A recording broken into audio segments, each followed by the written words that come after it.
झांसी की रानी भाग 7। पिछले भाग में हमने अंग्रेजों द्वारा झांसी पर किए गए अत्याचारों के बारे में पढ़ा। आज हम आगे पढ़ेंगे।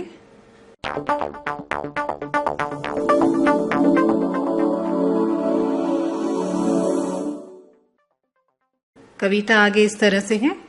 अनुन्य विनय नहीं सुनता है विकट फिरंगी की माया, व्यापारी बन दया चाहता था वह भारत आया।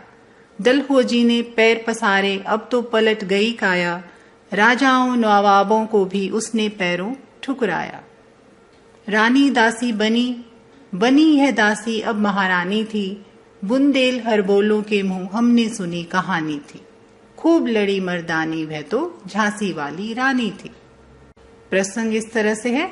इस कविता में सन 1857 के संग्राम में झांसी की रानी लक्ष्मीबाई की वीरता और उनके बलिदान का सुंदर वर्णन किया गया है। सरलार्थ इस तरह से है। झांसी के राजा गंगाधर राव की मृत्यु हो गई थी। राजा के निसंतान मरने पर लॉर्ड डलहौजी ने झांसी के राज्य को अंग्रेजी राज्य में मिला लिया था। अंग्रेजों ने किसी की दीनता भरी प्रार्थना नहीं सुनी। वे तो बहुत ही कुटिल और क्रूर थे। अंग्रेज लोग जब भारत में ईस्ट इंडिया कंपनी के रूप में आए तो वे साधारण व्यापारी थे।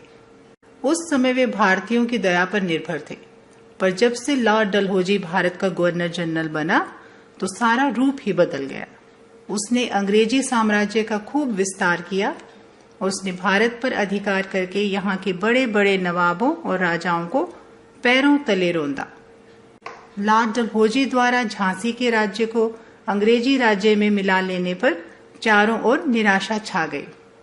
झांसी की रानी अब अंग्रेजी राज्य की दासी थी और दासी के समान रहने वाली अंग्रेजी शासन की विक्टोरिया अब हमारे देश की महारानी बन गई थी। अर्थात पूरे भारत पर अंग्रेजी साम्राज्य का झंडा फहराने लगा था। कवित्री यह कहती है कि हर हर महादेव का जय घोष करने वाले बुंदेलों के मुंह से हमने यह कहानी सुनी थी कि मर्दों के समान खूब लड़ने वाली यह स्त्री तो झांसी की रानी लक्ष्मीबाई थी।